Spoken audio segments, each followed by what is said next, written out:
Hello and welcome back to the Game Bet Match podcast. It's been a while. I'm your host, Manny Friedman, along with my co-host. Brad Sloan. All right, back in the house, baby. It's been a week and a half since we did our Been last forever, episode. man. Been It's been a forever. long time. To be fair, I kind of. It was so hard to actually. I didn't bet any of the Davis Cup. It was so hard to bet because those lines come out so late. They did. They It's did. just it's just a pita. And I didn't even watch much of it, to be honest. I was just busy and I don't know. It's not even the easiest tournament to watch. It's I don't know. It's like a Well, very it's not very accessible. It's not on tennis TV, right? You need a Tennis Channel Plus subscription. yeah. It's just like the Channel Plus is like delayed by like 2 games. Yeah. It's terrible. And then as you said, the lines just come out like literally 30 minutes before the match. So if you're not on your computer before the match, it's just very tough. And it's, yeah, I mean, I did hit quite a few bets. And I was actually quite Yeah, I profitable. saw on the timeline how excited you were. You hit a lot of stuff, and you were hitting stuff from the world group. You went outside the main I draw. did. You went into the world group and stuff. You dug deep. Good week by Manny, man. It Showing was a that good effort, showing week. that pride out there, digging deep, coming up with those big wins. It was a fantastic week for me in terms of I think honestly there's a lot of underdog value on Davis Cup because they have the home crowd, they have the team behind them. It's like the time of the year, it's right after the US Open, so a lot of the favorites might I be. agree with you. If you can dig deep and put in the work, I feel like you can Mhm. definitely grind out some wins. That makes a lot of sense because I think the Davis Cup scenario tends to kind of equalize out. Maybe tends to act as a Mhm. little bit of an equalizer. And I think and it's probably something to talk about because I don't know. I'd be interested to hear your thoughts on that for the Asian swing also. So we'll talk Well, about that maybe a little more. I think in general, this last part of the season is a great time to back underdogs Yeah. because it's kind of a time where a lot of the favorites start fatiguing, right? Yep. And it's where kind of underdogs kind of gain their points and make that last push. There's also not a whole lot out there between now. I mean, there's two Masters. If you split the season into segments, right? So I always think of there as being the Australian segment. Then you have the segment that goes through the Sunshine Double. So those European indoor hard courts. Mm-hmm. Kind of the indoor the I don't know, call it winter hard court season. Then you Mm-hmm. have clay. Then you've got grass. Then you've got The US US Open, yeah. and then you've got this kind of Asian swing. And if you split it up that way, each kind of segment is almost 2 months. And I feel like this segment has the most surprises every year. Because all that's left to play for really is, I guess there's two Masters. There's Paris and Shanghai, and then there's World Tour Finals if you're top 8. But there's not, I don't know. I It mean, feels we like haven't had this Asian swing since 2019, so it's which is kind of also very interesting. interesting. Yeah. Or at least the Um, Chinese segment, right? Didn't they have Tokyo in a couple of those tournaments, or yeah, didn't but they? now Tokyo is the same week as Antwerp and Stockholm. They kind of I Yeah. think they put Tokyo after Shanghai, which is a little strange. And then there is after that, then they have Basel, Vienna, then Paris. Yeah. And I think they have Metz and some other European tournament before in Tel Aviv, I think, before they have the World Tour Finals in the Oh, Davis. that's interesting. I feel like it always used to be Paris, and then they would go right to the tour finals the They week after changed that. it up a little bit. They changed Yeah, up the calendar. calendar, but yeah. So this week is Chengdu, Zhuhai, and Laver Cup, and then next week is it Shanghai right away? I can't imagine. They must have another week of 250s and 500s. Oh, then they have Astana and Beijing. Beijing is a 500 with usually a pretty loaded field. I think Alcaraz. Yeah, because well, so I think you also have to play. I think you have to play a 500 post U.S. Open. I think that's a requirement now. Something like that, yeah. The players, for the top guys, they have to play one of the 500s post U.S. Open. So I think a lot of them play Beijing. Then there's Shanghai, which is a 10-day Masters. Yeah. Then they have Tokyo, Stockholm, and Antwerp all in the same week. Then they have Vienna and Basel in the same week. Then they have Paris, which is a Masters 1000. Then they have Metz and Tel Aviv in between that Masters and the World Tour Finals, which is the following week. And then they have Davis Cup Finals, and then they have the Next Gen Finals. So the Next Gen Final. Yeah. So that's the calendar. So I thought it'd be interesting. The singles, I was looking usually I don't look at the race until this time of the year, but I think this time of the year, the race actually gets pretty interesting.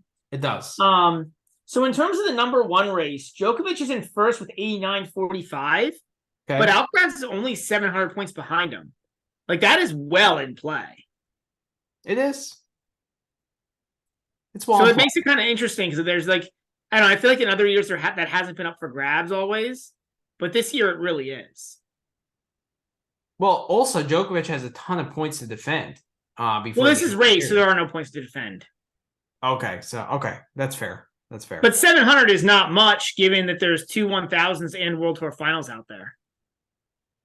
But wouldn't you think that this part of the year? I mean, Djokovic just withdrew from Shanghai, but wouldn't you think that if both guys play, this favors Djokovic way more than Alcaraz? These conditions.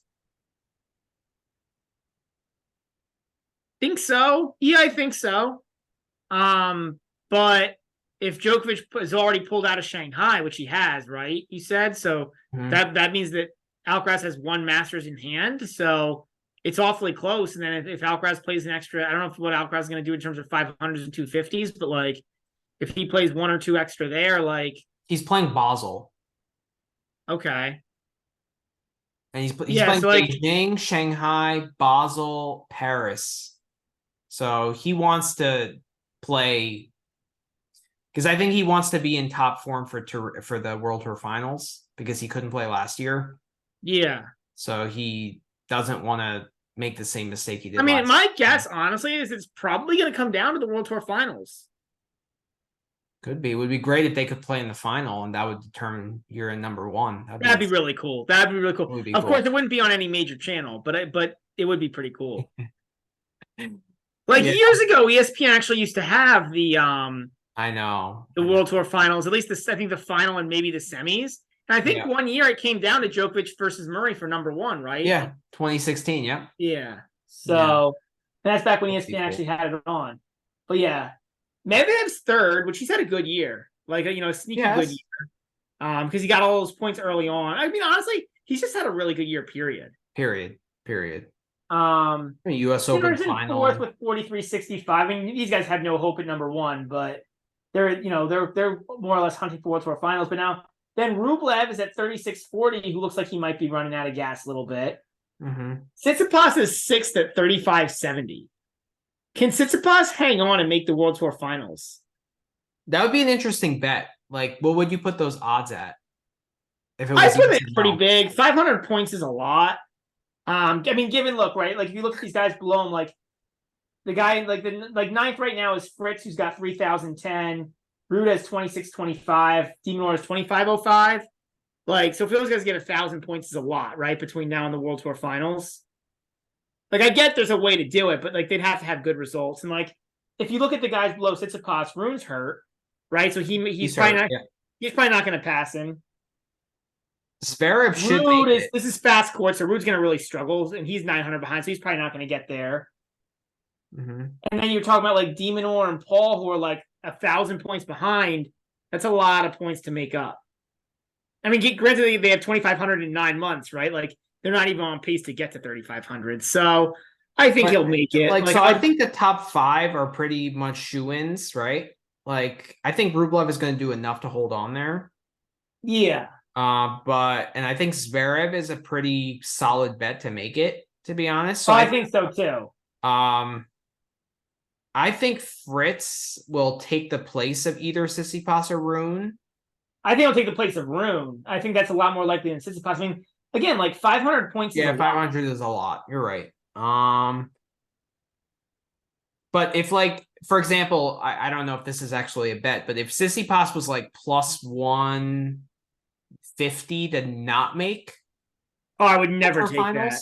I would never take that because you still got to have, right? Like, So what would you need to take a bet for Tsitsipas to not make the World Tour? Probably like 350 or 400. And it's not because I believe in Tsitsipas. It's just like, I don't think Rune's going to get 500 points or going to pass him because Rune looks as bad as Tsitsipas does. So then, like, what about Tommy Paul? What about, I mean, they have to make up 1,000 points. That's a lot. Right? Like they'd have to either like make like a final of one of the Masters or make like 2 deep runs plus a good run in a 500. It's like I think he makes it by default, but like yeah, like if you look at it, that I come to the same place as you do, where like it's gonna need to be like a Jack Sock type run in Paris, which granted, like Paris is a place where there's been a lot of those type of runs. That being said, it's just like everyone under that has just been really poor recently. Like even Paul, he disappointed in Davis Cup, losing to Rusevori. He lost to Van de Zandschulp. Like he's been awful since that U.S. Open loss to Shelton. Yeah, I'm less worried about that. Like I don't know. I tend to like discount Davis. Davis was just a weird environment, right? Like so, I just felt like he's lost confidence post those Alcaraz matches in Toronto and Cincinnati. But why would he have lost confidence? He beat him once. I don't know. It's something weird. Like that Shelton loss did something to him. Maybe I don't know. It's hard to say. I think like I didn't watch the Davis Cup matches. Maybe if I watched them, I'd feel differently. But I don't know. But like in terms of the court, like I don't know, this time of year should play well for Paul and de Minaur. Tiafoe I'm pretty down on, and then everybody else below that is like I don't think going to make up ground. So it's really a shame that Kachanov hasn't been healthy because like if he was like, I know he would be there too. You know, I know. But in the end, I do think Tsitsipas will limp his way in, like literally, like limp his way to the finish line. Probably. So I think Zverev and Fritz will probably make it. Yeah, I think Rune will get knocked out. 45 points. Yeah, he's probably not going to play much, to be honest. He has a back injury, and his mom was saying that like every time he serves, it hurts. And like, why does he keep playing? He was trying to manage it with like Advil and stuff, and then he said like it doesn't. Like he needs cortisone shots. Like it's bad. Like I don't know why. Like he's so young. He's 20. Like just take the 3 months off. I know. I agree. And like he doesn't need the cash, does he? Like no, he's fine. Take some more Taiwo's money. That's true. Well, now he's worried about Simona Halep, right? Because like he was part of the doping scandal. Like he gave apparently there are rumors that he gave Simona like supplements that he knew were against the rules, but like he thought that, or he said that they were fine, but apparently they were against the rules. Oh man, I didn't know that. Yeah, there was like a report that came out, and like he was that whole thing's a mess. It's not good. And Halep didn't look good in that either. No, she did not. She's done. Yeah. It's what, like a 2-year ban or something? 4-year. 4-year ban? Wow. Really bad. Yeah. Yeah, that's career ending. That's done. It is. She's done. She's totally done. So, yeah. As far as Davis Cup last week, like I just need to brag a little bit because like, so one bet I really liked was not just bet the individual match, but bet the tie.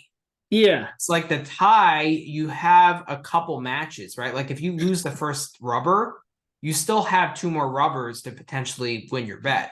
Yeah. So I like that. So like one bet I hit was Netherlands to win the tie against the US at plus 230, because you had Botic van de Zandschulp against Tommy Paul, and then you had Griekspoor against Tiafoe, right? Like you expect Paul to beat VDZ. He did not. But then Griekspoor Tiafoe was like a 50-50. And then that was indoors too, right? That was indoors. Yeah, it's fast indoor hard court. And then it's like doubles, rubber. It's like it's a crapshoot, right? So if you're getting plus 230, like that's a great price. Croatia to win the tie against US, that was plus 360 or something like that. Or I think it went up to plus Who played for Croatia? Borna Gojo. Gojo beat somebody, didn't he? Yeah, he beat Tiafo. Yeah, it's terrible. But like Tiafo's playing so badly now that like Gojo and Tiafo on a fast hard court is pretty even, right? Yeah, I don't disagree. Yeah, Tiafo's been not good lately. Especially it's in Croatia, right? So he gets all the it's in gets the split. home Yeah. court. You got Koric, I think, withdrew, but you had Dino Prismic play. So he's not a scrub. Yeah. So it came down to the doubles rubber, and it was a third set that the U.S. ended up winning. But like to get plus 360 or plus 400 on that, like that's a no brainer. Like so, I lost that bet, but I still think that was a good bet to hit. Montero money line against Rune at plus 500. I mean, that was in the world group, but it's like, how can you have to fade Holger Rune right now? Yeah. You have there's no two ways about it, right? Yeah, I mean, he's hurt. He's hurt. Like this is like Tsitsipas. This is like Tsitsipas earlier in the year when the guy's hurt. I get it. Right. So that was good. Finland to win the tie against Croatia. So Finland was they ended up qualifying for the final 8. I saw that. And Virtanen played all the matches, didn't he? Yeah, Virtanen played amazing. But it was indoor, right? It was indoor again, like it was another indoor hard court. So like, yeah, Virtanen's good on indoor hard. Exactly. He beat Mackie McDonald in a crazy 3-set match, and then Rusevori beat Tommy Paul. So, but like Rusevori is a great guy to back as a dog, especially in those conditions, because he's talented. He could beat anyone. We saw what he did against Alcaraz in Madrid. Yeah.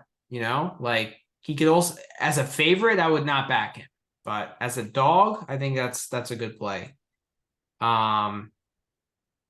Wawrinka was a dog against Cam Norrie. Can you explain this respect for Cam Norrie? Like, why does he keep getting crazy good odds?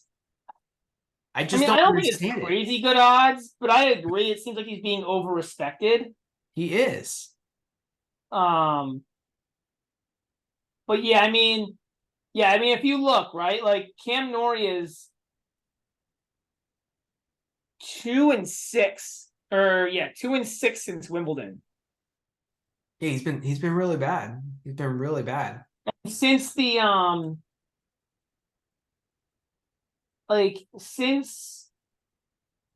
since Indian Wells, since he beat Rublev at Indian Wells, he's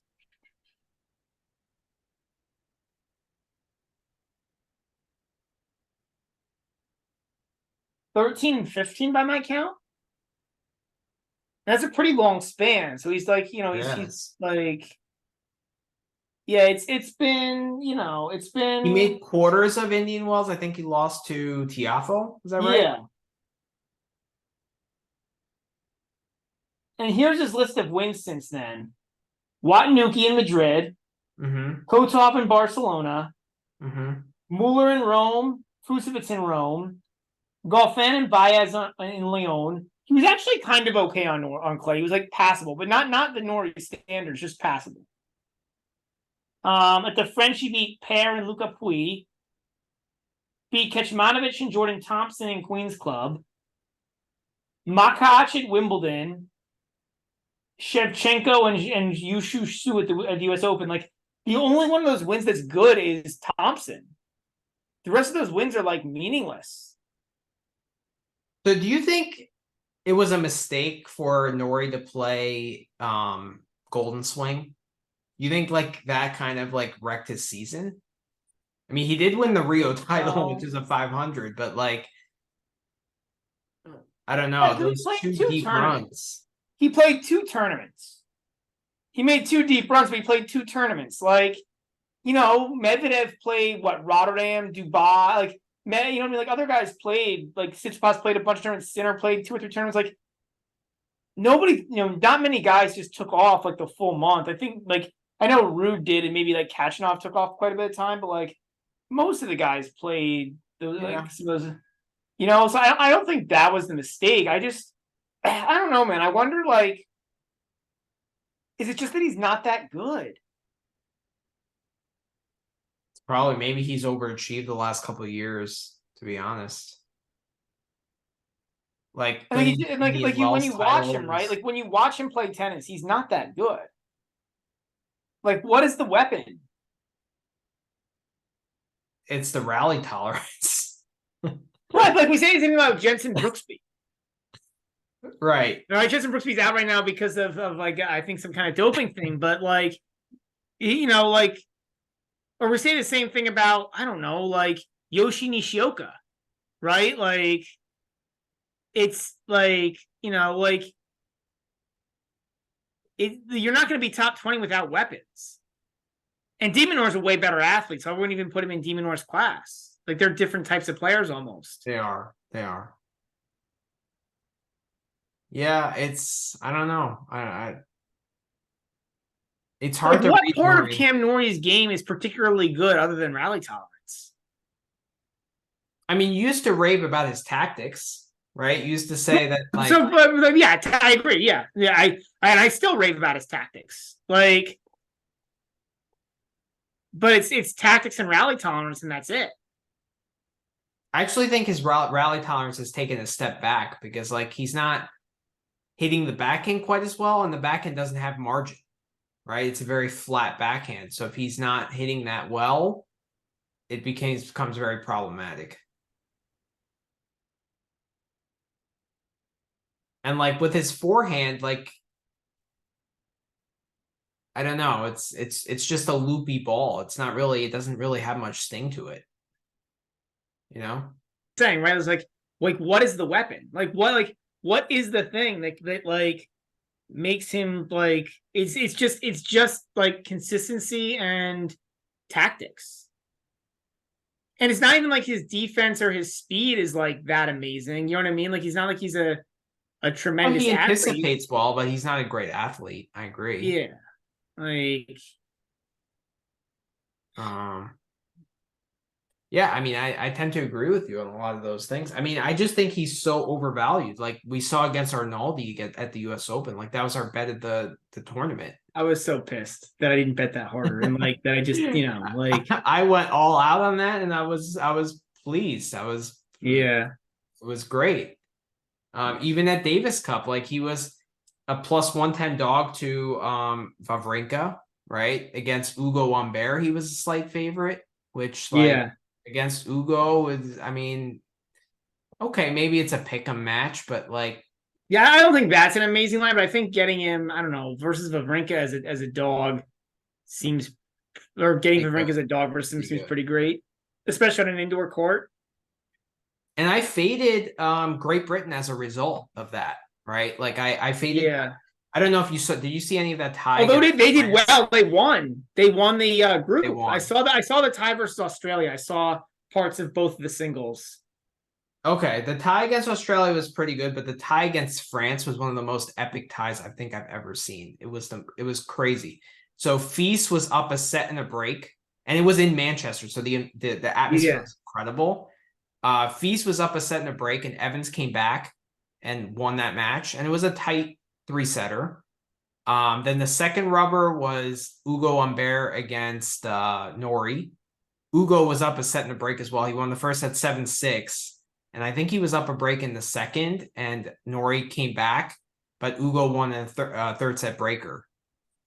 That was like a 2-hour, 45-minute match. Then the deciding doubles rubber, Roger Vasselin and Mahut, they won the first set 6-1, and they had 4 match points in the second, and the Brits came back and won. Yeah, I heard. I read about it. I actually read about the tie because it was like crazy. I heard about it, and then I read about it a little bit more, and yeah, that's kind of amazing. But yeah, Insane they played a bunch of really good ties. Like I said, the tie against Australia, the matches were pretty crazy too. Draper came back from 4-2 in the tiebreak against Kokkinakis. Yep.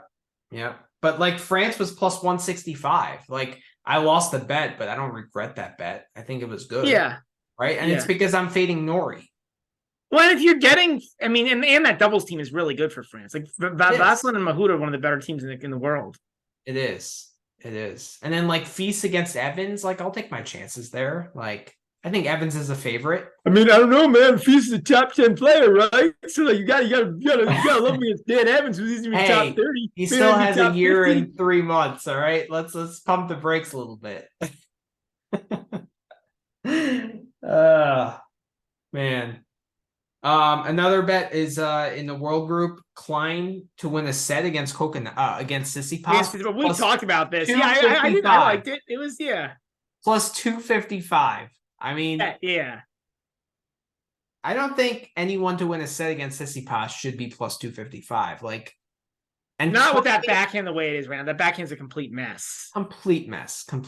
And Klein is not a Schwartzman, right? He's a guy with a pretty big serve and like an attacking game. Yeah. And that's what gives Tsitsipas trouble, right? Tsitsipas is one of the most matchup dependent guys I think out there. Like, I would never play that bet if he was playing Diego Schwartzman. Ever. Right. Like, anyone with a big serve who has an attacking game, I'm gonna hammer that. I mean, he really struggles when guys can actually attack that backhand, right? And like when he has time on the backhand, it actually looks okay. But when he gets rushed on the backhand, it's a mess. Absolute mess. Another thing, like these Davis Cup lines were not that sharp. Like Jiri against ARV. What would you? I don't know if you saw that line, but what would you put? Like how much would you favor Jiri as? Like what was the court? Indoor hard. Indoor hard. I mean, probably Jiri minus like 4 games or like minus 250 or something to 300, something like that. Yeah, that's okay. So it was 3.5, and I hammered it. Okay. But like I thought that should have been 5.5. Like with ARV's form. I get it. On like a fast hard court when Jiri forced Djokovic to 5 sets at the US. I get it. All right. I mean, it was 4-4. It wasn't like I cashed it easily, but like, yeah, I just thought that line was off. I mean, that's really it. I mean, like, yeah, I mean, some of it I stayed off of, but I did hit some good bets. I was happy with the week. I think that the only thing closing out Davis, I think the only other thing that besides Davis to talk about a little bit is the Djokovic Medvedev final. Mm-hmm. I actually didn't think that was that bad for Medvedev. I saw a lot of like negative stuff on Medvedev after that match, especially on the kind of the Twitter timelines and stuff, which you kind of expect. But I didn't think Medvedev, like, I thought he came back to earth. Like, I thought the second set was an amazing set of tennis. One of the best sets all year. It was an hour. And he just played in like, like Medvedev came out the gates really bad, right? And then like he lost that key point that he dumped in the net, or not dumped in the net. He missed the not missed. He hit the passing shot the wrong way when he had clearly like I think that's one time when I'm going to agree with your tactics. That I think it was a clear tactical choice, and he made the wrong one. Yeah. I mean, that's what that set came down to, right? Yeah. Like, Medvedev should have won that set. I think he was slightly the better player, and Djokovic was kind of fatiguing during that set. Yeah, I don't know. I thought it was a really, really even set. I thought, like, the fact that Djokovic was fatiguing made it look like Medvedev was maybe doing better than he was. But I didn't think it was like it was, yeah, I mean, I think maybe... Well, I mean, Medvedev had 3 set points at right throughout that. Yeah. Set. Or maybe he had a couple break points and then he had like 2 set points. I think he had a couple break points and a set point or 2 set points. I don't remember exactly, but like, yeah, he had a few chances and like he definitely held his serve better in that second set. But it's just, yeah, I mean, it's and if he wins that set, I think he's got a really good chance in the match. I'm not saying he wins. It's just a whole different ballgame, right? Like if he wins that set, that probably becomes a classic US Open final. Yeah. Right? It's 1 set all. They just played an hour and 40 minutes set. Like it's a whole new match, right? Yeah. At that point, it becomes like who handles that occasion better physically, right? Now, what's really funny about this, right, is that if you remember the second set of Alcaraz, Djokovic was the opposite. In that Djokovic was the better player throughout the set and had set point and missed a pretty easy backhand. He might have had 2 set points. He might have been up 6-4 in the tiebreak. Can't remember if it was 6-4, 6-5. But Djokovic was the one with the opportunities to win the set and should have won the second set and should have gone up 2 sets to none. lost and ended up losing in 5. So like, there's just not, like I didn't think for Medvedev it was that bad of a result. Like I I don't thought, think like so. I agree with that. I do think it did at the same time show me that like it's easy to overact these matches in either direction, and like I also don't think Medvedev solved out how to beat Alcaraz, because like the way he beat Alcaraz was to play way better than he did against Djokovic in the finals. I And agree. Djokovic did a lot of the same serve and volley tactics, and Medvedev just didn't hit the returns nearly as well. Right. Well, I was going to ask you about that. Like, how much of that do you think is like Medvedev just played worse against Djokovic than he did against Alcaraz, or how much do you think it was that Djokovic implemented better tactics than Alcaraz did? Little bit of each, but I thought it was more that Medvedev just didn't play as well. Like, but I don't think he played like bad. Like that's my frustration with it, is like the problem is like Medvedev put the bar so high by playing an incredible match the match before, and then he just didn't meet that bar. But like, I thought he played below par in the first and third set, but the second set was maybe not exactly how he played like he did against. Still think he played better against Alcaraz throughout the entire match than he did in the second set, but it was closer to that level, right? Yeah, like I thought he played a damn agree good with that second statement. set. I would agree with that statement. Yeah. I mean, just I posted it on the Twitter. I don't know how much of the Djokovic Del Potro 2018 final you remember, but I don't. Like, I don't have the memory to remember these things that happened 5 years ago. But I do know. I do. Yeah. I saw your post. It is pretty crazy. And the similarities are insanely alarming. Like it was crazy how similar those two matches were. Both had the roof closed. Yeah. Right. Both had insane second sets. I watched highlights of the Del Potro Djokovic match after match, and it's just like they were like mirror images of each other. But am I misremembering it, or was that second set mostly Del Potro just hammering forehands and Djokovic just like playing crazy defense to get him back? Like, but if the way the points were structured was a lot different, but I get your point. Yeah. Like the way the set played out was very similar. They were both extremely high quality sets of tennis. And I agree with over an hour and a half long. Yeah. I agree with that. I just felt like the way the points, like obviously like the style of the set, like it still is really fun to watch like Djokovic and Medvedev like match up tactically. I didn't think Medvedev, I think it's because he wasn't playing as well, but he did it more in the second set. But especially in the first set, he just looked like it took him like a whole set to gain his footing. Well, he came out tight, right? And he got broken in the first game, and that kind of just was, and I think Medvedev dug in a little bit throughout that set. Like, it's not like he did. I think he got to some 30 alls and stuff, but like he got to one. He got to deuce once, and like maybe Djokovic had better chances even outside of the break. Like that could have been a 6-2 or even a 6-1. Like I thought it was a pretty bad set from Medvedev, the first set. He definitely started out tight. Like he came out tight, and that's the set usually. Yeah. I mean, it wasn't, it was not good for Medvedev in the first set, but it's tough, right? Like it's again, like he put the bar so high by beating Alcaraz the way he did, and like it's just like he's gonna hit that bar 1 out of every 10 times. Like he had to play ridiculous tennis, and he even said himself he had to play a 12 out of 10 level match. Like, well, he said he needed 11 out of 10 to beat Alcaraz. He achieved that. He probably went to 12 out of 10, right? That's what he said. He said I needed 11 out of 10, and I got 12 out of 10. Yeah. Like, that's what he said. So, well, I honestly think if Medvedev was able to come up with the level that he had against Alcaraz, he wins. I agree. Wins that. I agree. Probably wins that match. It's also crazy that Djokovic got, again, 3 at the age of 36 or 37. Mm-hmm. He got 3 slams. And the one he missed by, couple missed backhands in the second set tiebreak against Alcaraz. And then I don't know what he was doing on the one lob, right? The one short lob that Alcaraz said he could have done 8 better things than what he chose to do. Yeah. But it's right, but it's crazy. Like that he caught a calendar slam. If not for that loss in the final, it's a calendar slam at age 36 or 37.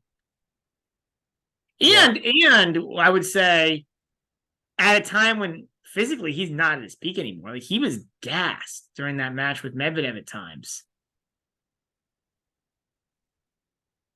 Yeah, I mean, he's still pretty close to his peak. Like, I don't know. He's even like 13 and 14. Like, I remember some matches against Nadal where he would hit the wall at certain points.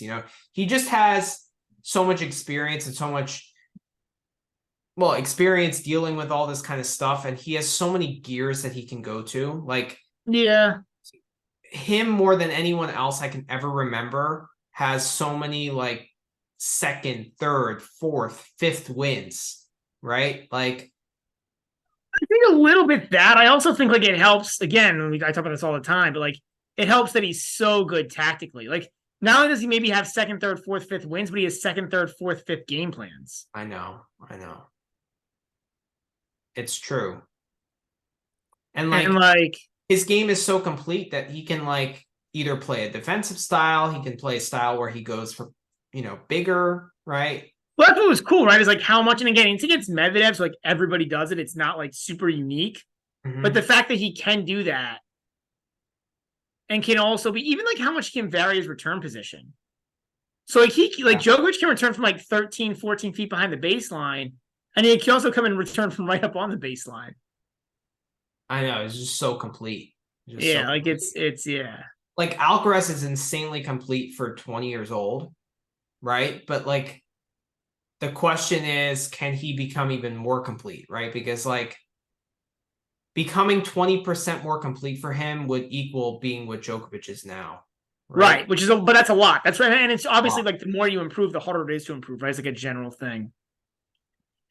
But I have to say, Alcaraz is more complete at age 20 than Djokovic was at 20. Oh, he's ahead of where anybody was at age 20. But like the question is, like, can he continue to improve, or does he stagnate at some point?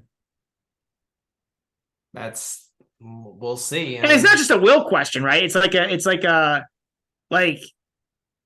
actual like how do you improve becomes difficult, right? Like beyond just like effort level and like practice level, it's like it becomes legitimately difficult to improve. But throughout his career, there, is he gonna have to improve? That's another thing, right? Like that's another variable, right? Like once it is, yeah, you're right. Is he gonna have to improve what he has now? You're right, yeah. That's a good question. Like Djokovic built his career, he's improved so much and gotten so much better because of Federer and Nadal, right? Like, yeah. I don't think those three guys would be as good as they were without each other. I agree. Right? So, I mean, this is a preview of our pod that we're going to have at the end of the year where we just talk Federer, Nadal, and Djokovic. I can't wait for that pod. That's going to be awesome. All right. Well, with that, I think we can move to the tournaments this week. There's two tournaments, two 250s, both in China. We've got what is it? Shenzhen. Is that right? No, we got Zhuhai and Chengdu. Chengdu, I said it wrong. Zhuhai and Chengdu. So I guess with draw talk, where do you want to start, Manny? Let's start in Zhuhai. All right, so we got Zhuhai. I looked a little bit at this tournament. Only the second time it's been run. So it's only the second tournament. Supposedly it's supposed to be like a medium fast outdoor hard court. I don't know if any of it's roofed. And then I looked at the weather, and the weather is like pretty hot and humid. So just something to keep in mind. Humid. Yeah, the air quality is not the best in China. Yeah.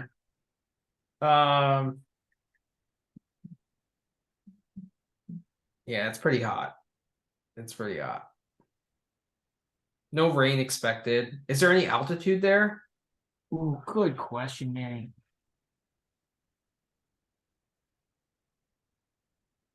118 feet. It's nothing. Not much.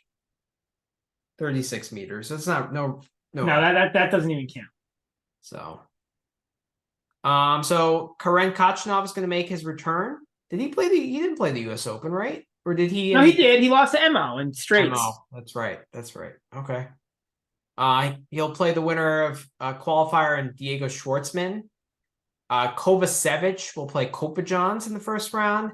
Junchen Sheng and Mackie McDonald. That to me is we'll get into that match later, but that's bet of the day for me, and I will have a write-up on that. Hopefully. Then that's the first quarter. There are no quarter prices, so we're just going to go through the draw like as a whole. Yeah. Korda will play the winner of. I guess, what are your thoughts on that quarter? Just to break it down, what are your thoughts in general on the quarter? I think that Shang McDonald match is huge. I think whoever wins that should win the quarter. I don't trust Kachanov. I mean, last time we saw him, we lost to Mo in straight, so I don't really trust him yet. Schwartzman's a non-player on fast hard. Kovacevic could be playable. I actually would probably play Schwartzman as a dog against Kachanov.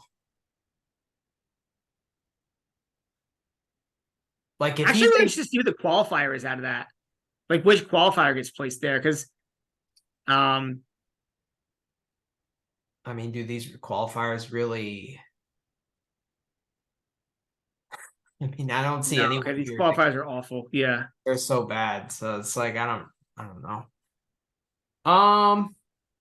But I tend to agree with you. I think that whoever wins that Mackie McDonald Shang match probably has a decent shot of winning the quarter. Yeah.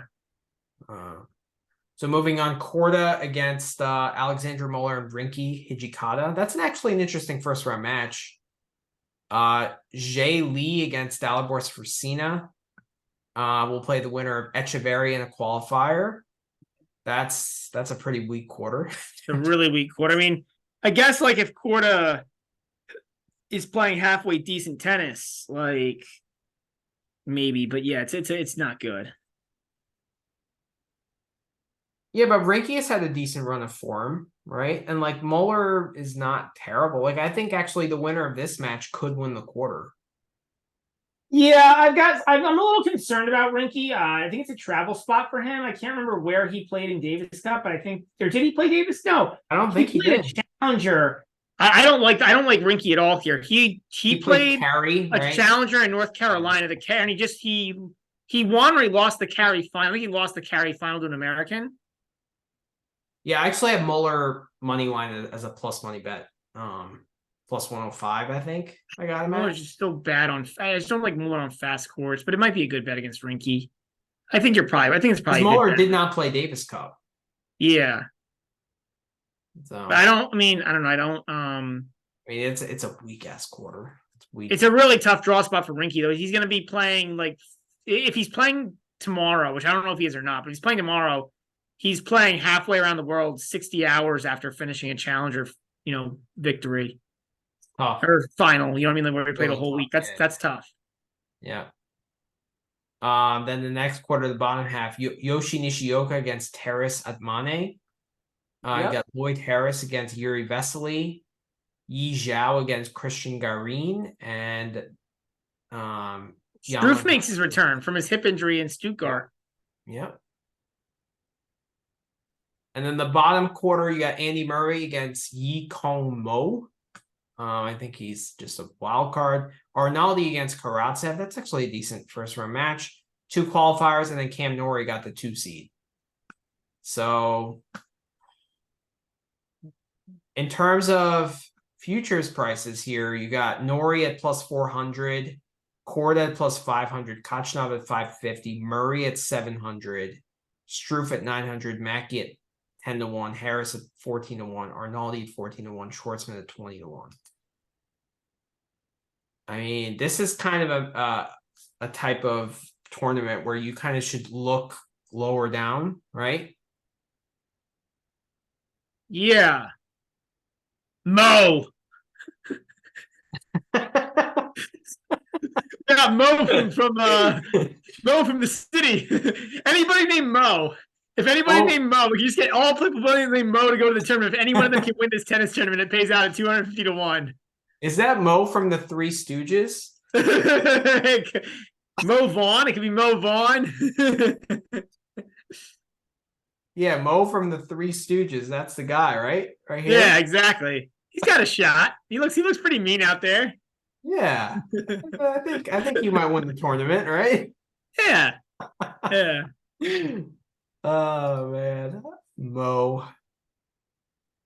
I actually like Shang here at 28-1. I agree.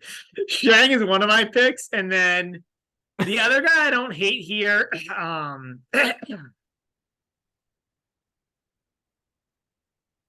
Is Murray overpriced here at 7-1? Yes. He played Davis Cup. He lost a set to Leandro Righty in Davis Cup. He's just not like I can't back him to win the tournament right now.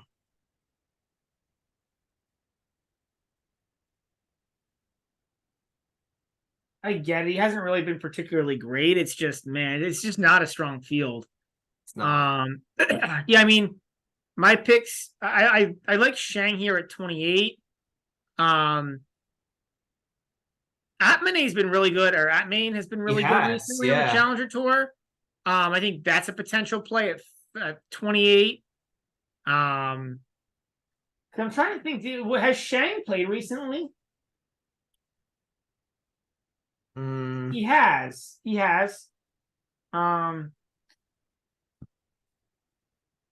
But he just retired his last match down 6-3, 5-0 to Omar Jessica.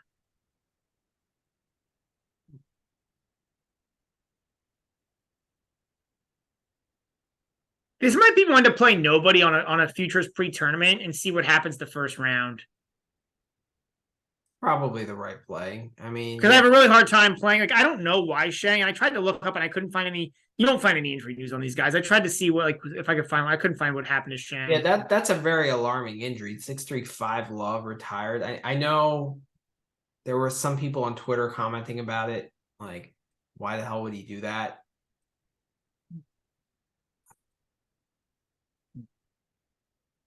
Yeah. Seems not the kind of guy you want to pick to win a tournament. Like, yeah, I still like him against Mackey. Ooh, I'm staying away from that completely at this point because of the injury. Otherwise, I'll be all over Shang. So I hear you because, like, I originally was like, oh, I'm hitting Shang, I'm hammering Shang, and then I saw that and I was like, ooh, I should probably just stay away. I mean, Mackey came from Split, Croatia. Did he play Davis Cup? He did. He did. He was in Croatia. Yeah. Okay. So you got an injured guy versus a travel spot guy. I don't really want to play that match at all.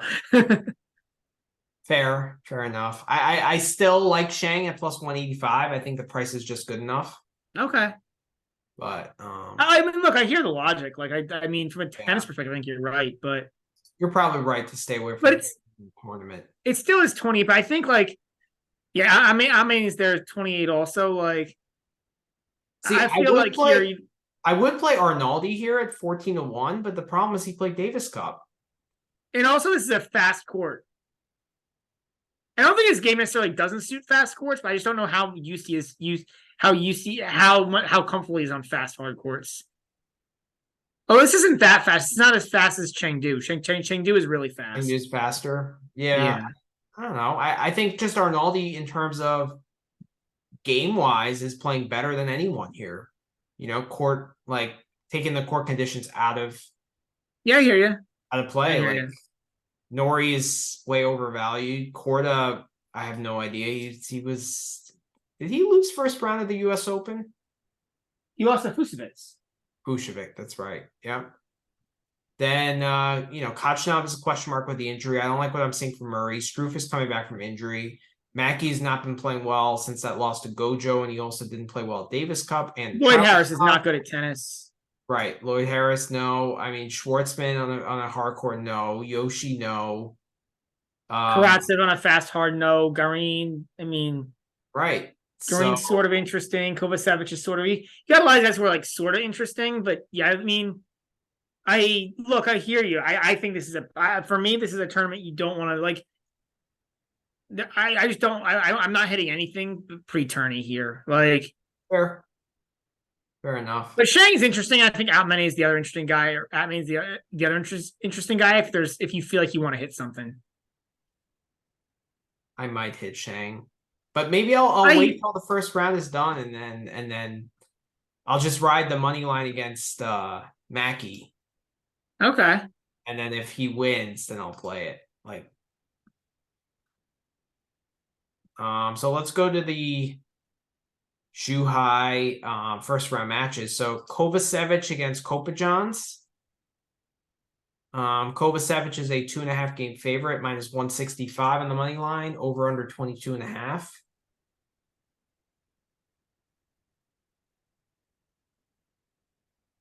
I mean, I don't really have don't really want to bet on either of these guys, to be honest. what? I don't really want to bet on either of these guys. Not really. But I do think this line is kind of decently set. Like,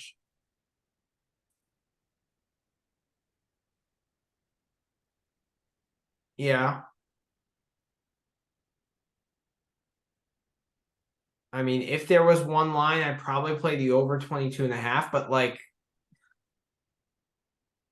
is Kopajans more a clay quarter? he is.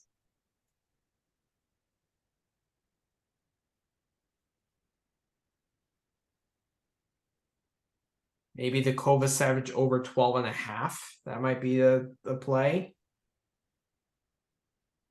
I mean, Kovacevic just lost to a Texas college kid, Spaziri, in the U.S. Open qualies. Like, it's. And he lost to Nava the week before that. Like last month in Palo Alto. Like, these are just two guys who I'd rather not. Like, but I think the line's pretty well set. I think the lines are all like decently And well how's set. Kopajans done?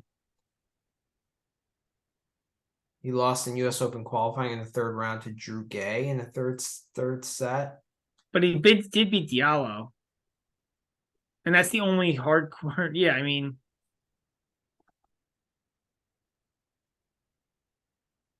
What's the 3-set line here? It's probably going to be like your standard 135 or something you'll get. Yeah, Yeah. 135.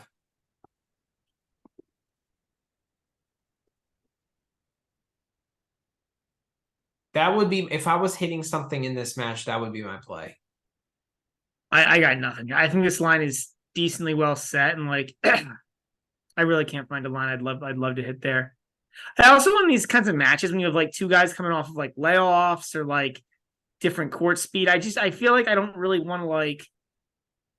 I really want. I don't love the idea of like trusting somebody, or trusting both guys. Like over 12.5 or playing over means you have to trust both guys to like be good. Yeah, that's true. All right, next match.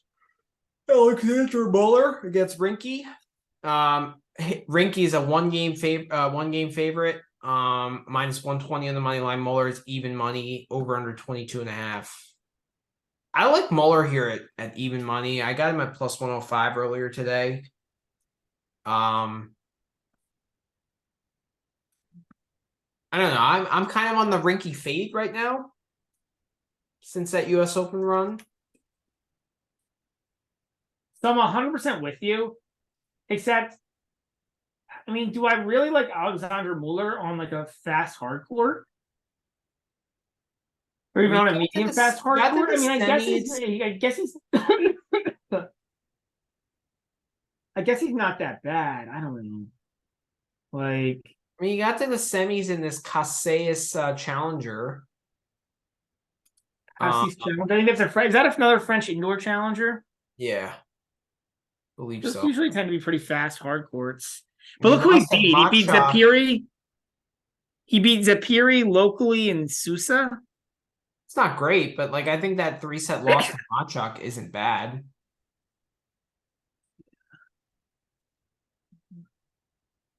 Like that could have. I mean, so I like Rinky here in terms of the matchup, but you don't like the travel spot. But it's a travel spot, so I'm kind of offsetting those and staying away. That's going to be a real theme for me today, and you called it. Like you're not going to see a whole lot. I'm going to be helping out here with bets for. Fair. And I just think this first round, like these guys are just a mess too. Like these matchups are just a mess, right? Like, fair point. I think the over is not a bad look here. I don't know. I don't like it as much as the even money. Like I want plus money here. I got +105. I don't know. I think it's pretty close to a pick and match. So I'm going to take the plus money. Yeah. Like I think Rinky's slightly better, but with that travel spot, like I probably give the slight edge to Muller. But Andy Murray against Yi Sung Mo. I don't know anything about this guy Yi Sung Mo, so I'm just gonna stay away here. Seven. I looked at. I tried to look up some stuff. I couldn't find anything positive about Mo. Other than that, he's one of the Three Stooges. But 7 games is a lot. yeah, I don't have to play here. No, it's just I don't want to bet something when I don't know about the player, right? Like, yeah. We talked about the Shang McDonald match. I like Shang. I think that's a good enough price. Like considering Mackey's coming from Croatia. I just don't trust the Shang health. Like if somebody could give me an update on Shang's health, I'd be in. But yeah, that's Fair. I mean, like no, that's when I'll probably have to check out and see like if there's anything interesting on Twitter about that because sometimes somebody will have like a write up that's a good thing to ask. Maybe like tidbits or Tennis Master, who I know, or like Damien Kust or Vanch, right, who are all over the tour. Like those are guys I kind of want to ask them about that. Yeah. All right, Lloyd Harris against Yuri Vesely. So I have a bet here. Harris is a 3-game favorite. I think Harris gets a lot of unwarranted respect from the books, to be honest. I like Vesely to win a set here at plus. Oh wow, it's minus 150. I got it minus 135. Yeah, I think the market's moved this into the right place. I didn't get the line when you did it, Manny, but at minus 135, I probably would have taken it also, but at minus 150, it's not nearly as appetizing to me. Do you like the Vesely money line at plus 190? Is that something you would consider? It's getting to the point where it's nearly the right price. Yeah, the market's really kind of moved this back to the right place, unfortunately. There's probably still a sliver of value on Vesely, but I'm off this at this point. Absolutely no value on Harris, though, right? Like if you're gonna hit this, you have to hit the Vesely. Yeah. I agree with that. You would have hit it at minus 135 as well. I would have been a lot more excited about it. You know what I mean? I might have. Like it's yeah. Fair. Arnaldi and Karatsev here.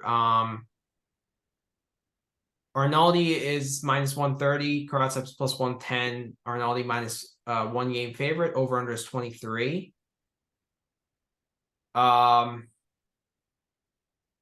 So I don't have a play here yet, but I'm actually leaning on the under here. The under 23. Because like I feel like if Karatsev is not playing well, this could be like 2-1.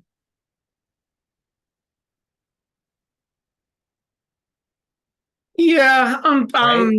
I hear that. I think if you're gonna play this, the under's a great look. But I'm not on this.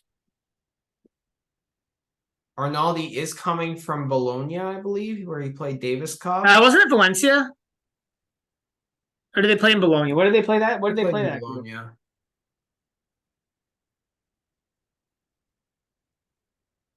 The Italians, I don't think qualified though.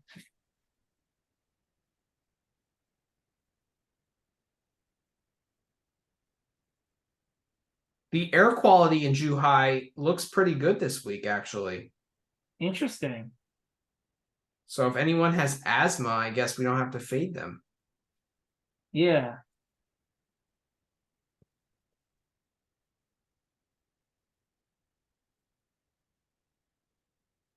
I think he came from Bologna, right? I'm pretty sure it was somewhere in Italy. For some reason, I thought it was Valencia, but I could have been wrong. Yeah, no, the Valencia group was Spain, Serbia, Korea, and that Valencia is Spain. What am I talking about? Yeah, you're right. It was Bologna. Yeah, it was Italy. I knew it was somewhere in Italy. Yeah, you're right. It was Bologna. It still is well. See, I in this match, I'd love to play Arnaldi money line at minus 130. Like, I think he's the better player. It's just this damn travel spot, which is like playing with my mind.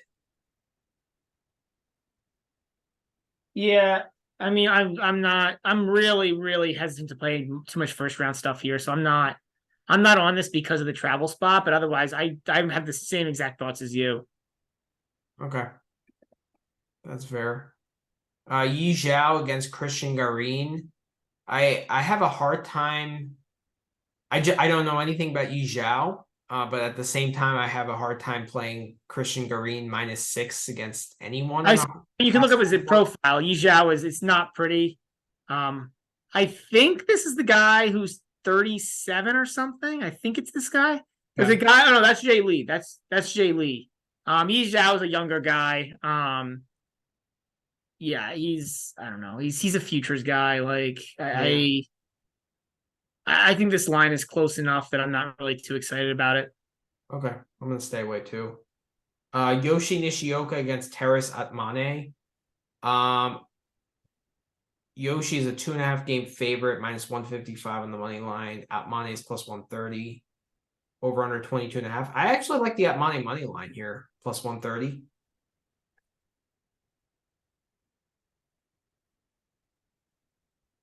This is a fade spot for Yoshi. Like, I don't know, is he gonna really wake up for this event? Well, why wouldn't he?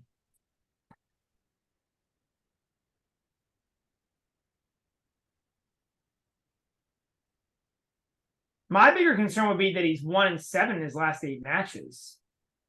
1-5 on hardcore. He was 1-5 during the U.S. Open hardcourt swing. And Atmane just won a challenger in Guangzhou, where he beat O'Connell. Yeah, that's a good win. And he won the Zhang challenger before that. Like, yep, and it's probably similar conditions in Guangzhou, right? Like, there's no travel spot there either. Yeah. Yoshi, there shouldn't be a travel spot because he hasn't played in a month, but you never know. Well, that's another reason to not back Yoshi. The fact that he hasn't played in a full month and Amane has been playing. Yeah, I mean, like, yeah, this is. So I'll probably end up taking like the Amane money line. Like, this is like the one match of the first round here I want to bet. Okay. I just am debating between do I want to take 2.5 games? Like, it sucks because like +130 is kind of a shitty price for money line for a guy who's that big of a dog. I feel like if you look, Vesely, right? Vesely's right above him, is a 3-game dog and he's +190. If you look at the lines for the event. You're right. So like +135 is kind of a shitty money line price, but like does 2.5 games matter in a match against Yoshi? Well, I think they're expecting the Harris Vesely to be like 6-6, whereas like Yoshi Atmane, like a money line, it's going to be more lopsided. Yeah, the spread doesn't like the spread. I get it. They're putting a 2.5 game spread on it, but like, yeah, I get what you're saying. We agree. Like, it's just the way the match plays out. Like, 2.5 games doesn't mean that much. No, it doesn't. I'll take the Atmane money line. All right, let's go. So that'll be one of our potential plays of the day. Yeah, it's a potential play of the day. All right.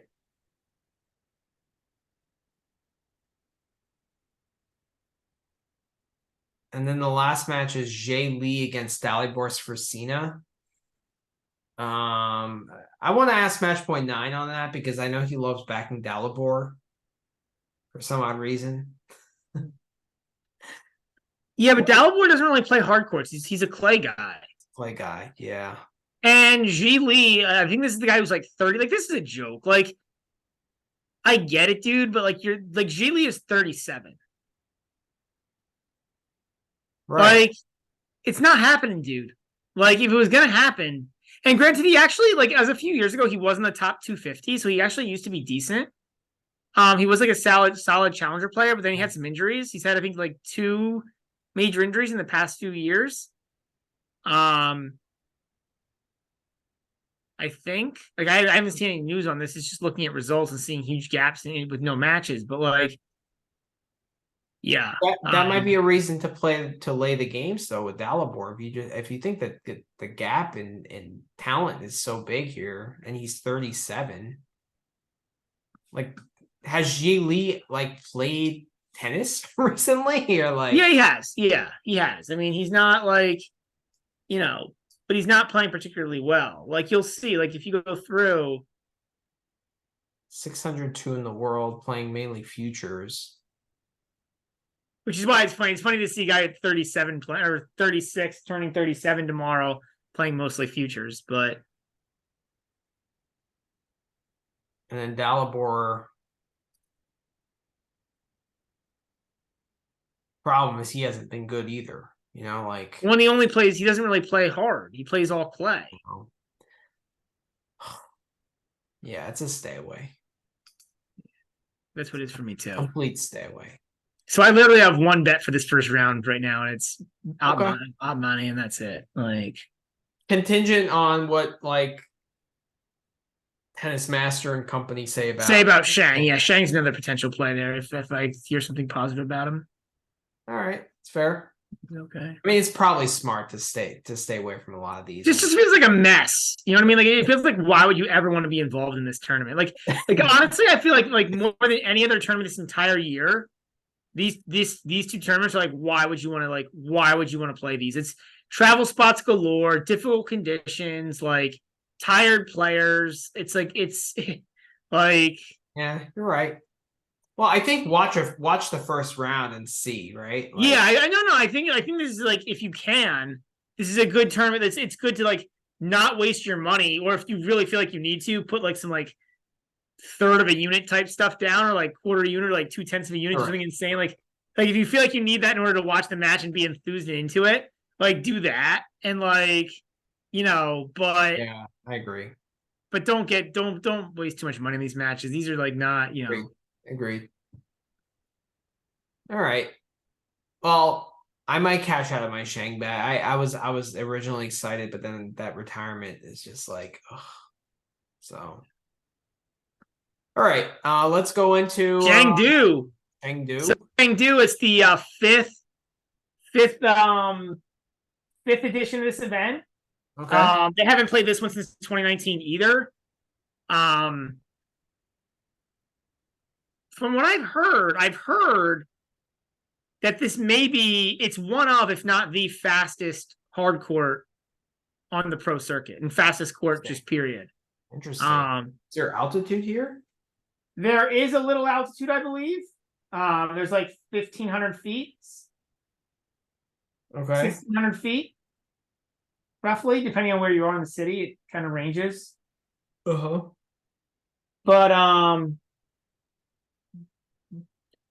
But yeah, so like, yeah, you're talking fast, pretty darn fast conditions here. Much cooler than in Zhuhai. Well, cooler. No, I don't know if you're gonna say. I mean, it's nice, right? It's like 80-ish, like low 80s. And it's gonna be cloudy for the entire week. But not too much rain, I don't think. Just mostly clouds and like some showers, maybe. Maybe some showers on Wednesday, but that's it. Yeah. Yeah. But still, it should be a fast, quick hard court type of event. Okay. So previous champions here are really funny. I was looking it up before. So in 19, I'm pretty sure Busta won. Okay. But before that, it was Tomic in 2018 over Fognini, Istomin in 2017, and Kachanov in 2016. But the fact that Istomin won this event and Tomic is just hilarious. Like, well, Istomin was a legend. He beat Novak at the Australian Open in a crazy 5-set match. Do you remember that match? Oh no, I do. Dennis Istomin is a legend. He is a legend. And like he was decent during that time period. So like it's a little harsh, but it is funny that he won an ATP event. Like, yeah. I mean, honestly, this is a great opportunity for so many of these guys, right? Yeah. Win an ATP event. But as far as the draw goes, so we got Zverev as the number 1 seed. He'll play the winner of Galan or a qualifier. Then Tao Mu. We got Moo, not Mo, but Moo. He'll play the clown show that is Corentin Moutet. Yeah. Sejmanovic, another clown against a quali. Yeah, the fat clown against the qualifier. Then you got Dimitrov. He'll play Ji Sui or Juan Pablo Varillas. You got Christopher O'Connell, who will play a qualifier, will play the winner of Taro Daniel and Alexander Vukic. Max Purcell, Jordan Thompson. That's a nice first round match. That's probably one of the better ones. Against Zizou Bergs or Dusan Lajovic. You got Roman Safulin against Brandon Nakashima. And the winner had to play Evans. So I guess we can stop there and maybe just go through our thoughts in the first, the first on well, actually just finish. You already did the bottom quarter. Then you got Bublik and Giron. I wouldn't spend I wouldn't spend my money on that match or anyone else's money on that match. That is a clear stay away. Yeah, that is the stay away to that match. If anyone bets that match, that book deserves your money. Right? That's how I view it. You deserve to lose your money if you bet that match. Then you got Rinderknecht against Rusevori, qualifier against Nuno Borges, and then Lorenzo Musetti is the 2 seed with a bye. So any thoughts here? Let's go quarter by quarter. Okay. I mean, so in that top quarter, we say this a lot. Mm-hmm. But Zverev should win that quarter really easily. Really easily. I agree. Like, then I don't really even have any other thoughts on that quarter. I mean, I guess Kecmanovic could show up and play decent tennis and beat him. Like, you've had that take for the entire year. You got to get rid of that take. Like, no. He could. I'm not saying he will. I'm not betting on it. But I'm saying, like, who is the second best chance in this quarter? Let's rephrase the question. Okay. Are there any decent qualifiers here? Good question. Pavel Kotov, yes. Yeah. We got Lee too. Like, there's some real players here in this qualies draw. Okay. Zakharov is legitimate. I think Zakharov is legit. I think he's a legitimate prospect. Yeah, I mean that's about it. Yeah, it's really just Lee 2 and Kotov. Kotov, yeah. Kotov. And actually, this is like the worst court ever for Kotov. Like, I kind of hope he makes it so we can bet against him because, like, this is like he's not going to do well on a super fast hard court. Like, it's gonna be a nightmare. Yeah, I mean, if he plays Kecmanovic, that's 2 big boys on the court there. It's some hefty tennis players. Yeah, but at least Kotov has like heftier strokes. Yeah. But yeah, that top quarter, man, like it's all Zverev all day. I mean, Zverev is probably going to be minus 300 to win that quarter, but if he's anything less, I think it's plus EV to play him even like at minus 200, to be honest, to win that quarter. I would say so too. Like, right. And there's not even like a travel spot or anything here, right? Like, no, he hasn't played since the Open. Yeah. Second quarter here. This is a little bit tougher. I mean, you got. I mean, at least you have O'Connell, and you said it's a fast hard court, right? So that I mean, it's one of if not the fast hard court on the tour. So like Vukic is in play here. I mean, I think this quarter is a lot of fun. Like, it is. I agree. Yeah, I mean, I'd probably fade Dimitrov in this quarter, to be honest. I don't know if I want to fade him quite, but like. But what is Dimitrov's motivation here? Like, why would he want to play this tournament? That's the question. Yeah, that's a great question. Like, I feel like I would want to back Vukic or O'Connell here in some capacity. I'd way rather back O'Connell than Vukic. Okay, that's fair. Like, the only reason we like Vukic is because of the serve forehand. Right. Right? But, like, Yeah. Then the next quarter, Purcell, Thompson, Bergs, Lajovic, Safulin, Nakashima. I mean, this is actually a pretty strong quarter. Yeah. I mean, what are our thoughts on Evans? Is he playable again? He's playable. I think he's playable. I don't like him here because of that travel spot coming from Manchester and that emotional Davis Cup tie. Yeah, that's true. Especially for Dan Evans, man. Um, I mean, he played a long. Nakashima, if you like defending points as a narrative, Nakashima's defending some important points this week. Well, Remember, he went to San Diego last year. That's 250 points. If he doesn't put up a result this week, he goes down below 100 in the world, which means he's probably not playing certain ATP events, probably not getting into Masters, could end up in like the qualifying for next year's Aussie Open. Yeah. Well, that's one of my bets of the day. I mean, we'll get into it a little later, but like I love Safiullin against Nakashima, and like that narrative actually kind of fuels my bet. That's a variable I didn't think about. Like I think he's going to start feeling the pressure. Oh, okay. Interesting. I'm going the other way on that. Okay. Because he obtained those points in San Diego in different conditions than here. Yeah. Right? So I actually don't like Evans here. Because I don't like Evans here either. But like I think this is a disaster to try to bet this. Like I might just take the lowest odds guy and bet him, honestly, in this quarter. Because like can you like explain to me why any of these guys is better than any other? Yeah, I think Purcell or Thompson, they're dangerous here But because Purcell isn't Purcell hurt? At least he's not playing well lately. And I'd heard some rumors he was hurt again. He's lost his last three.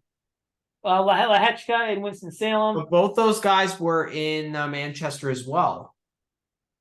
Yeah, Manarino beat Purcell.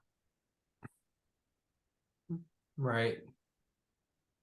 Thompson was there. He didn't for that play, tie. but he was an alternate. Oh, he just didn't play. Okay, but he still was there. He still was there. That's good. That's good to know. I like Safiullin here. Like if for a quarter price, I would take him.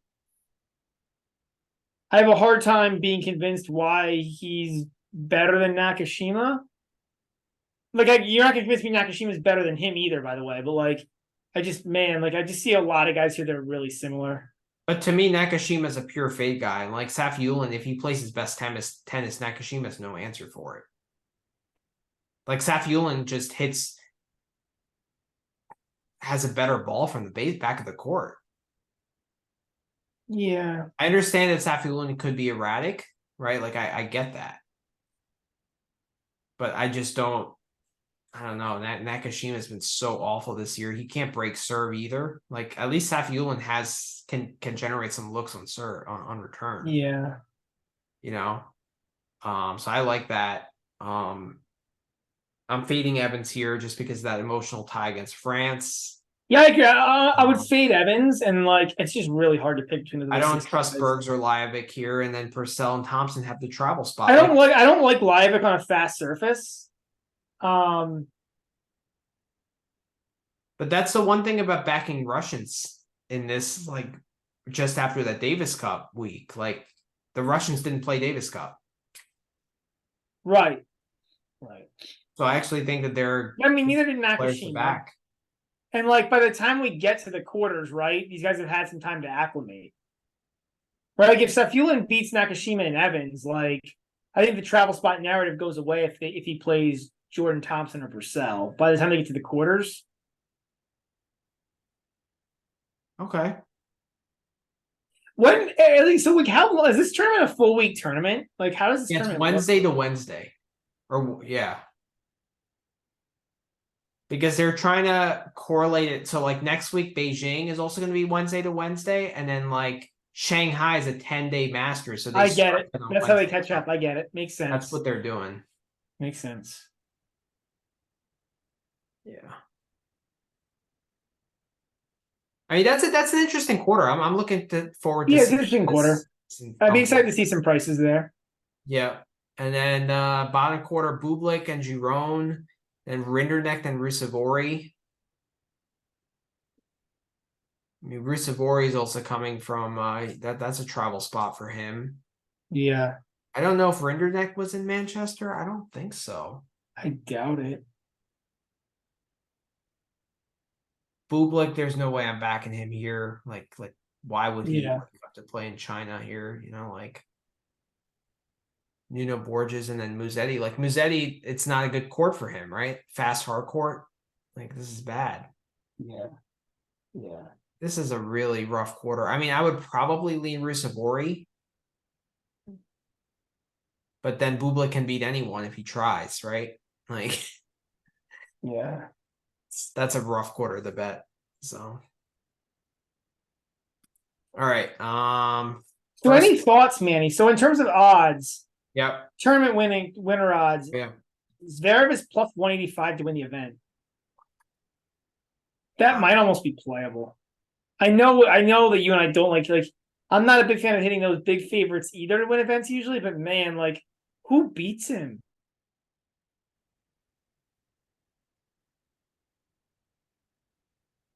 Good point. Like he's not getting beaten until the semis. I don't mind O'Connell at 25-1. Oh, Connell. Does that appetize you? Um,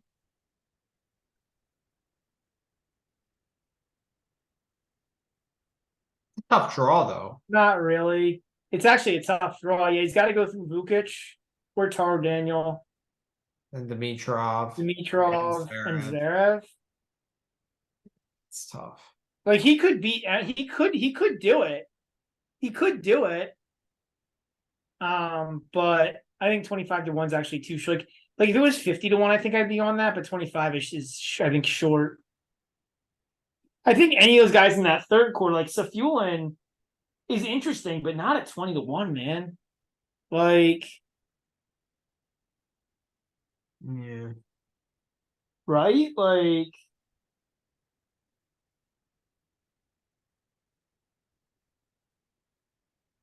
Yeah.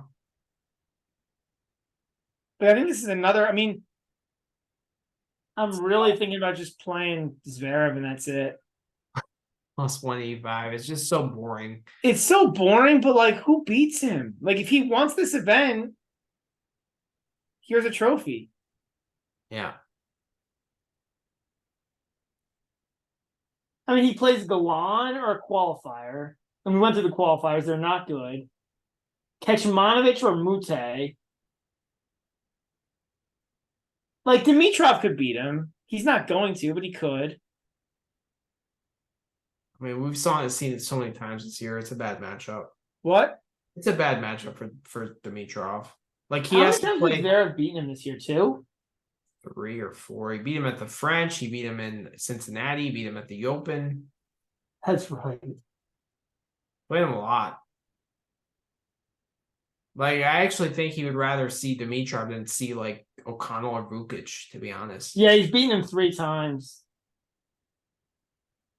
Zverev has. And then if he gets to the final, he's gonna play like who's the scariest guy you could play in the final? It's Bublik. If Bublik actually, but Bublik doesn't want this event.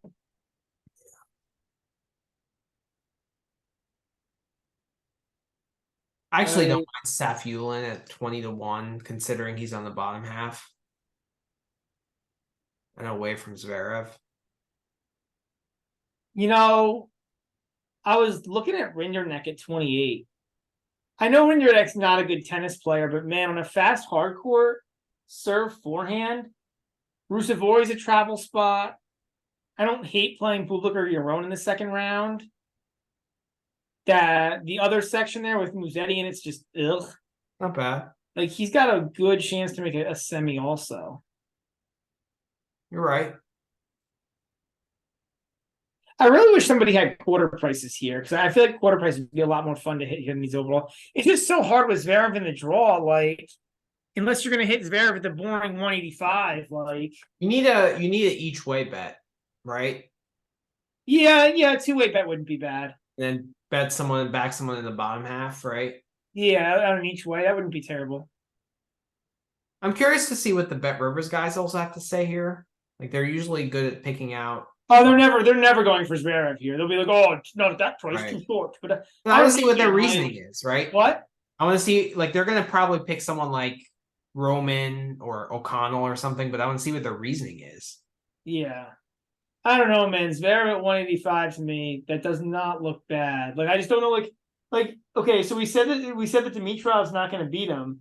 So if Dimitrov's not going to beat him, who stops him from making the final? Like the only guy I can see is O'Connell or Vukic has a ridiculous serving day, or Kecmanovic shows up and plays tennis. But like, Oh, I mean, I think O'Connell or Vukic are the only two guys on the top half that can stop him. On the bottom half,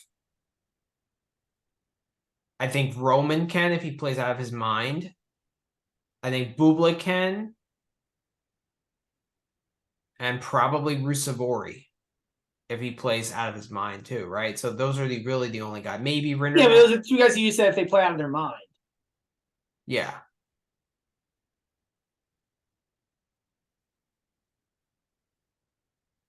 I guess maybe Purcell or Thompson, right? Like because they have that attacking game, but like again, they have to redline for I mean, I don't know, man. Like I look at it and I think like, is there anybody in this? Is there anybody whose Zverev isn't 70% or better to win? Probably. Like if Zverev is a money line at -200 against anybody in this tournament, or anybody in this tournament you would take? No.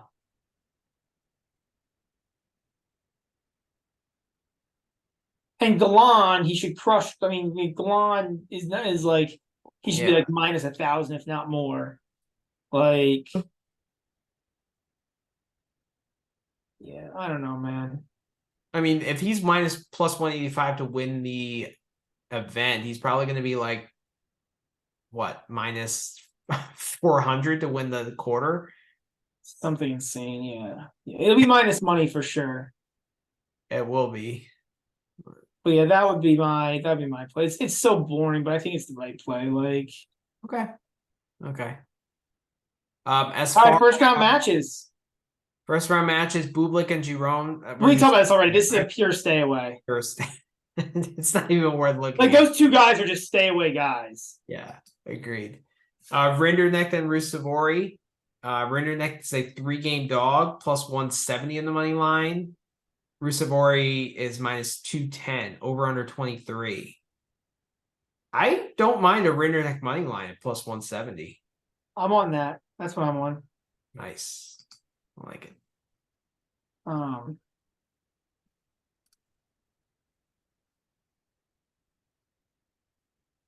It's not that I like. First of all, I hate backing Rusevori as a favorite. Right. That's yeah. B. We got the travel spot with Rusevori. Yep. Right. And then C. Like I think these courts, like if there's a place where Rinderknecht could succeed, I think it would be here. And have these guys played? That's a good question. Twice, but once. Once in Rusevori won 1 and 4. But it's once. 20. I don't mean it's once. So long ago. Yeah.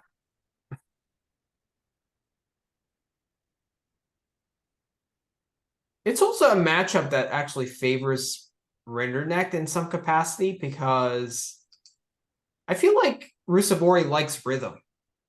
I feel like that too. Well, I mean, I don't know. Rublev gave him plenty of rhythm, and he made like 93 unforced errors or whatever in 3 sets. So it might have been like 65 or something, but it was a lot. It was really bad for 3 sets. Good boy. But plus 170 is a good enough price considering all those things. I think it's just good. But I don't think there's a ton of value on it. But I think it's just good enough to hit it. Like, okay, I agree. I'm on Rinderknecht here, but it's not. I don't like. It's not my favorite bet of all time, but it's. I like it. Okay. G Sui against Varias. I don't know anything about G Sui. I want to fade Varias in some capacity. This is my favorite bet of the day. I'm all over G Sui here because if you look up G Sui's results. Okay. G Sui. 583 in the world. But look at those results. Like, that's pretty good. I get it. The competition's not amazing, but like, I mean, that's a lot of wins. That is a lot of wins. And again, is on the up trajectory. Like, I don't even know if I'm supposed to love G Sui that much, but like Varias, I mean, if you look at Varias, right? So he's coming off a travel spot. That match was in Peru. He was on clay in Peru. So he's coming off a travel spot. Okay. And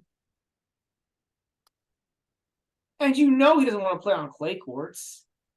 Or sorry, he's a clay guy. Like he's a clay specialist. Like he doesn't want to play on a super fast hard court. He played in Peru last week on clay. And now this weekend. It wasn't even last week, it was this weekend. This weekend, he has to travel across the world to Chengdu, and it's a surface transition on top of it. And a major surface. You're going from a slow clay. I'm sure that Peruvian court was the slowest court they could find. Probably like the slowest, worst clay court, worst bounces you could ever possibly find. Like, yeah, you know what? Yeah, and now he's going to go into a super fast hard court against a guy at home. I mean, like this is my play for. Are you playing money line or you're playing? I'm on Sweet. I've gone 2 units here, and I've split across the 550 money line. I split 2 units across the 550 money line, the -105 with the 5.5 games, and the first set money line. So I went pretty hard here, but man, like I don't know a lot about G Suite, but you look at those really. I don't know. Looking at his results, I just feel like this is a great spot to fade Varius. Like, I tend to agree with you. And like of all these wild cards, G Suite looks like the most competent. I'm not gonna go that far. I don't know about that. I mean, Varias on a fast hard court. When you say it's one of the fastest hard courts of the season, yeah, that's a reason to fade Varias in itself. So I'm definitely going to back you in some capacity. I don't know how hard I will. I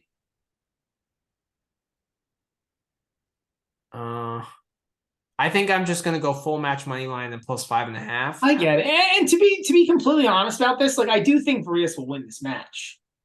He's just so much better. But 550 money line is just too good to pass up here. All right, we can make the should be like. I like the +5.5 a lot. Like, let's make that play of the day. Okay.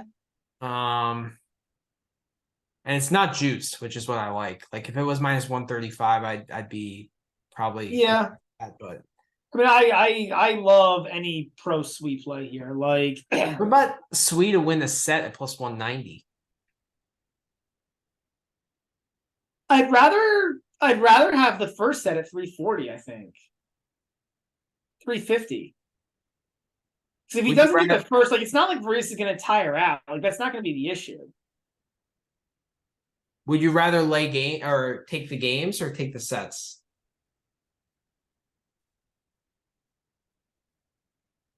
I don't know enough about G Suite. I probably have to like really try to do some more research on his game specifically to make that determination. I mean, with Varius, I'd rather take sets just because, like, but I don't know, man.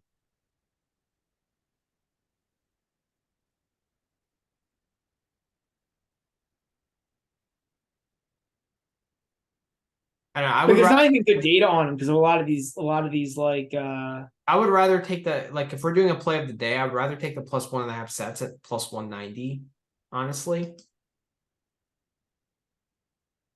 Okay. I mean, I'll take anything that's pro sweet, to be honest. My favorite is the money line, but I'll take whatever. I mean, we can make money line play of the day too if you want to just what. We could do money line as play of the day. I like it. Like if Varius is playing that, like because this is a fade on Varius, right? It's not really that I love this G Suite guy that much. It's just like he's a guy who looks like he's able to win some tennis matches. He's at home. He's a Chinese guy, so he probably likes fast hard courts against a guy who has no interest at all in playing on a fast hard court. Who just played in Peru during the weekend on a slow clay court. On slow clay, and now he's going to transition to fast hard with minimal practice time. Like, right, you're right. Okay, I'm on that. Purcell and Thompson. Purcell's a 1-game favorite. -120 in the money line. Thompson is even money. Over under 23. I like Thompson here. at even money.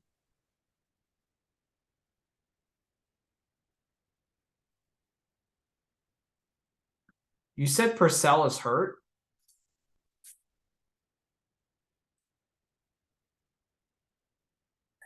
I don't know, man.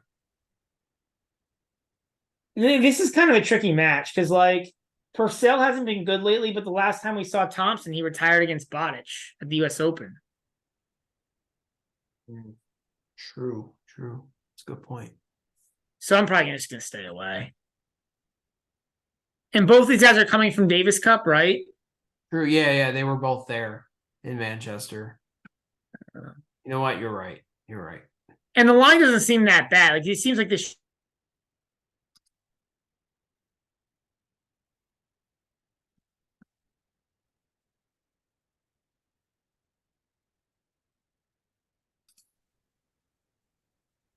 All right, welcome back. Sorry for some technical difficulties. So you were talking about how you think it's a pretty well set line? I mean, yeah, it's hard to separate these two guys, right?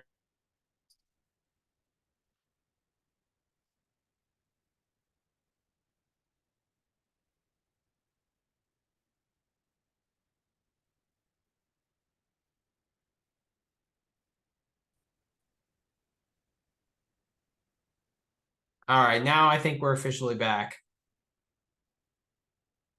Are you there?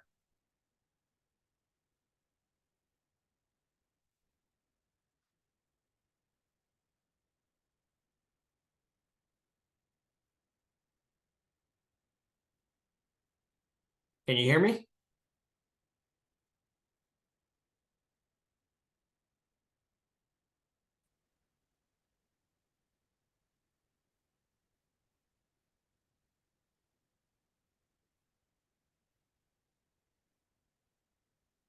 You there? Give me a minute.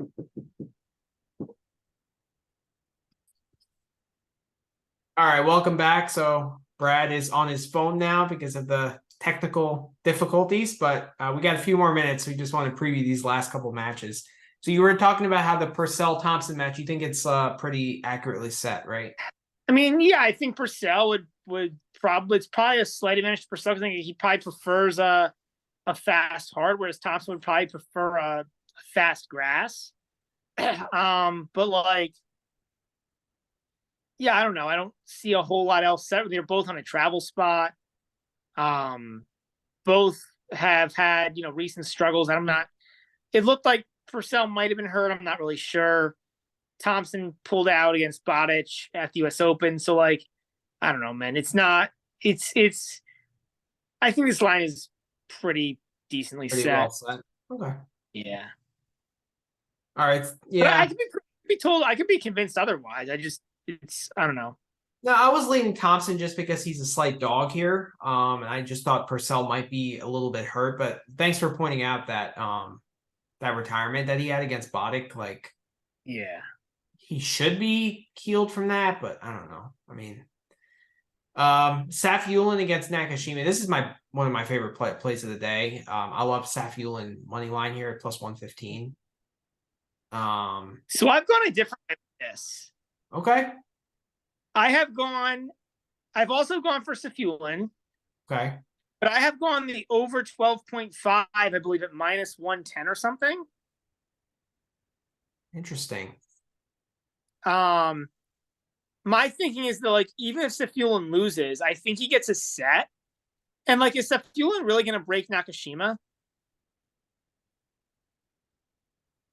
He could. Twice? In two different sets? I think Nakashima is breakable. I think he just has trouble breaking himself. Like, is Nakashima's serve really that good? The forehand is, though.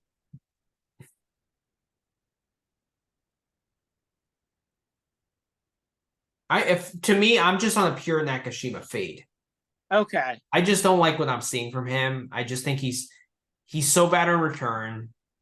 Like, I don't think there's anything special about his game. Like, I actually think Safiullin has, like, if he's playing really well, he's a tough guy to play, as we saw against Tommy Paul, as we saw against at Wimbledon. when he made a quarterfinal. I mean, we've I guess I'm seen- not totally bought into Safiullin yet. And again, like I do want to play him in some way here. It's just a matter of like, I like what's that my play favorite too. line? I think that's a good play as well. I prefer the money line just because I'm getting plus money, but I don't disagree with that. Yeah. Yeah, I think anything you can get, Mr. Safiullin here at plus money is a good bet here. I mean, honestly, I like the over 23 too. Like Nakashima's a pure over guy as well. He is. And we've talked about that quite a bit on this pod. Mm-hmm. What's the first set tiebreak? Ooh, first set over 10.5 is plus 175 on a really fast hard court. It's not bad either. I like that a lot too. I think Yeah. I'm that one. My other thinking here is like, I mentioned it before, but like Nakashima has to be motivated, right? Like he needs the points. He desperately needs some points, and so he's got to be motivated. So When is he not motivated? yeah, that's a good question. I think he's always motivated. He just sucks. Yeah. He always wants to do well. I mean, like, Yeah. he never tanks matches. He's just not that good. Yeah, I agree. And it's only 20. The problem is the over 23 is so heavily juiced. You have to take if you're going to take the over, you have to take over 23.5. And then that gets scary because then you need 3 sets or you need 2.75 sets. I prefer just the over 10.5 first set. For the first set? That's not bad. Plus 175. Yeah. I like that. That's tempting. Next match is Tao Mu. What a name. Against the clown, Corentin Moutet. Is that just a stay away because it's Moutet? For me, it is. Like, I mean, Moutet, like, it's slightly like this guy, Tao Mu, I don't think has any pedigree. But, like, it's slightly tempting to play anybody at 10-1 against Moutet because he could just clown the match away. But, like, I don't really know that this should extend to guys outside the top 500. Yeah, but also Moutet's motivation here is going to be like, I mean, he struts around like he's won 24 majors, right? Like, is he going to be motivated to play 250 in like the middle of China? Yeah, I mean, that's the question. But does he have to be motivated to beat Tao Mu? Probably not. Like, if you're the only way I could see playing this is playing Mu on the money line, just hoping that Moutet decides not to bother showing up. But, like, that's the only way I could play this. Okay. I guess if we're playing it to that extreme level, it's probably just not worth playing, right? Yeah. So I actually wanted to mention this too. Like, it's also one of those things where, like, I don't know if you've noticed this, but like, you'll never see anybody as more than like a 25-1 or a 20-1 money line bet, right? Because the book has to take its juice. Right. And like, I think with these like really long odds, you start to see kind of that same phenomenon happen, right? Like, if you look like it's Moutet is like it's 1-20 to get Moutet, but only 10-1 the other way back to take Tao Mu. Mm-hmm. Like, the further away from 50-50 you get, like, because the book has to take that 5% gap. Yeah. Like, that gap becomes like, in a way, like the gap, even though it's only 5%, the gap between like 1 and 10 and 1 and 20 is like bigger than the gap between like minus 110 and minus 100. Yeah.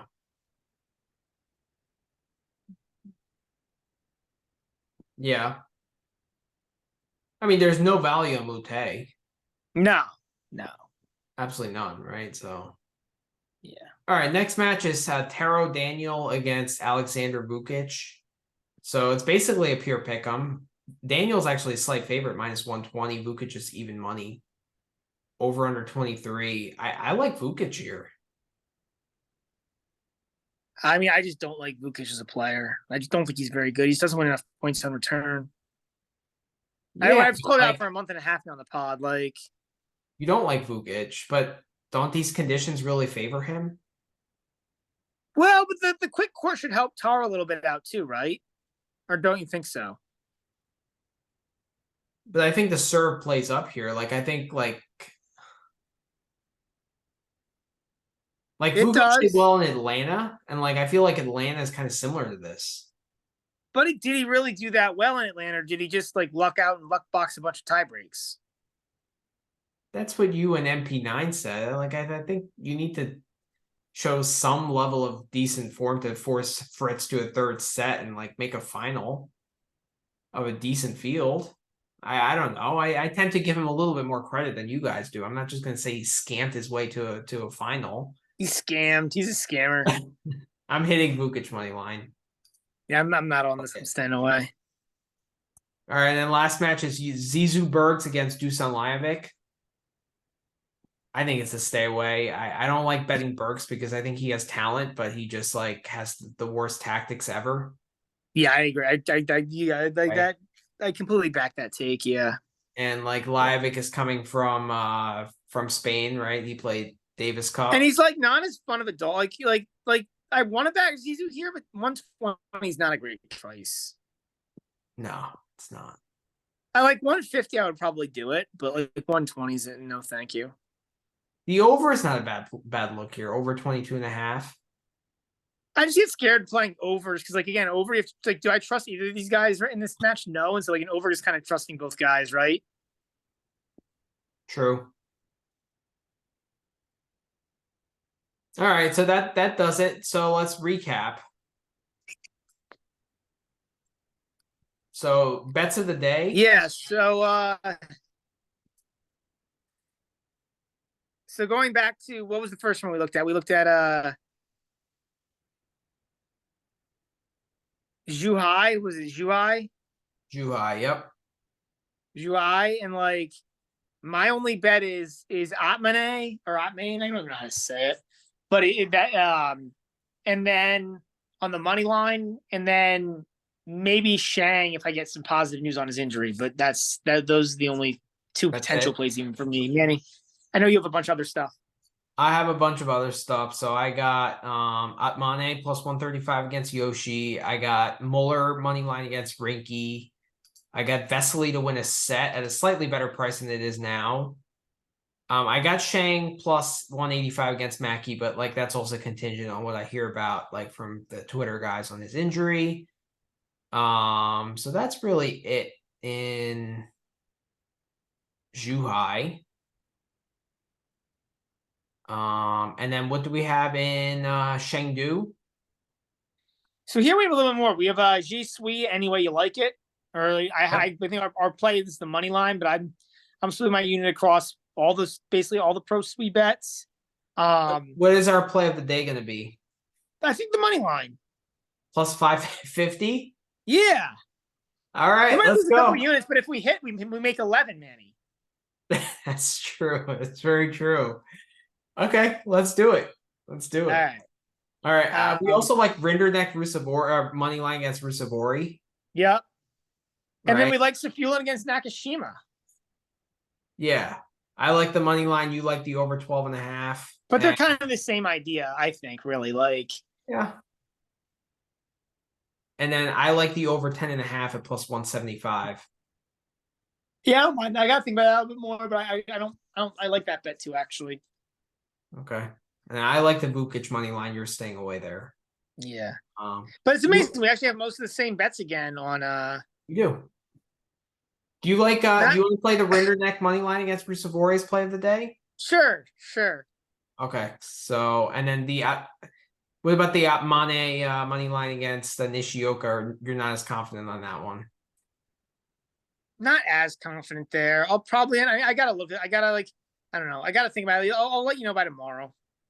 Okay, so the Rinderneck money line and the G Sui money line will be plays of the day. Yep. Tomorrow. Yep. And then the Safiullin over 10.5 in the first set, as well as the Mane money line. Those are to be determined, but we might include those in our plays as well. So, all right. Yeah, we actually got some. Once again, Manny, no actual disagreements. Yeah, I know. So kind of a bummer because one of these days we need to actually have a real argument, a real disagreement. But we're not gonna make up a disagreement just for the sake of having one, right? Like, Oh, 100%, 100%. It's just funny because like we never, we always yeah. I feel like we either always agree or like one of us just stays away. Well, I think this kind of event also, it's like I watched more Davis Cup than you, so I kind of had a better idea of the travel spots, whereas you are more of the stay away guy, right? So like this is a kind of pod where like we just kind of have to listen to each other, because Yeah. it's like don't completely run your bankroll in the first round. Like I warn everyone that listens to our pod, like do not like go And I nuts. think that this tournament is like an extreme example of that. Yeah, I agree. Both of these, like it's different conditions in the rest of the season than we say, and it's different conditions, a lot of long layoffs. Yeah. Guys coming off the Davis Cup, which you don't know what happened. Like, I also would love to see like what the party was like in that Britain locker room after that match. Like, Oh yeah. True. like how many drinks did Evans have? Like, how many different bad for you substances did Dan Evans take, and how many doses of each? And he has to travel and play a tournament in the middle of China, right? Yeah, like what is the over under on that? Honestly, like probably 7.5, 8.5. I think that's way too low. If it's total doses, if it's substances multiplied by number of doses, like it's way higher. It's like 15 or something, 15 or 16. All right, well, Yeah. that's why Dan Evans is a fade. Now you know why. Now you know why Jack Draper isn't playing, right? This would be a clear retirement spot. The Draper retirement would probably be minus money, honestly. Probably. Especially if he was in Zhuhai in those hot conditions. Yeah. Retirement minus 185. The over-under would be number of games played. Oh, man. Yeah, but Draper over 12 and a half games played, not games won. But do not go crazy. I would recommend hitting some plus money bets, just, if you want to increase the watching intensity, that's fine.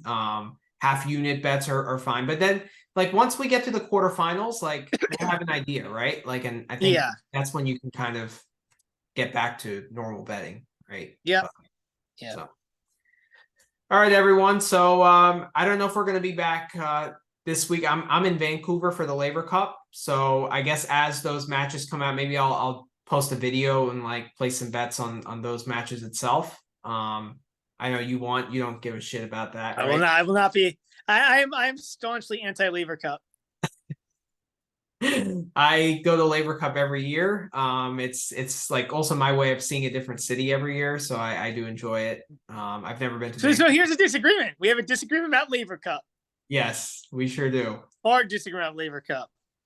I want to take you to a Laver Cup, but like I don't think you're ever gonna budge, right? If it's in a cool city, I would go just to see the city. But yeah. So you wouldn't go to the tennis? You just like go to a city? No, I would go to the tennis. I would go to like a couple days of the tennis. Like I would go to like day 3 of the tennis. So like that. Okay. So that's something like it's a stupid event because the first day means nothing. It's like 4 points the first day, 8 the second day, and 12. It's like it's completely contrived. Like they're just trying to get it to the third day. No shit, but they're just trying to like they're. Yeah, it's silly. Fine. Okay. They don't even play full third sets. They play 10-point tie breaks. It's singles. Like, yeah, true.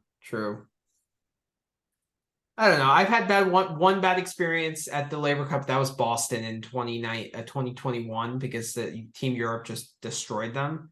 But every other event was like really good. So I don't know. Saw Federer's last match. I mean, that was very emotional. That was a nice evening. But it was emotional. It was actually. It was. Well, I mean that's coming from you who cried at every retirement. So you cried at Feliciano Lopez's retirement. I did, man. I was way more. Oh no, like the Bellucci and Feliciano Lopez retirements were way better than this that weak Fed retirement. Like who is Federer even compared to Tomas Bellucci? Federer is nothing. Tomas Bellucci. All right. Well, with that, let's end the pod. All right. Have a good night, guys. All right, I think on that note, guys, we're just laughing at this point, so it's probably time to log off. Thanks everyone for the time. We'll see you later this week or next week. Sounds good.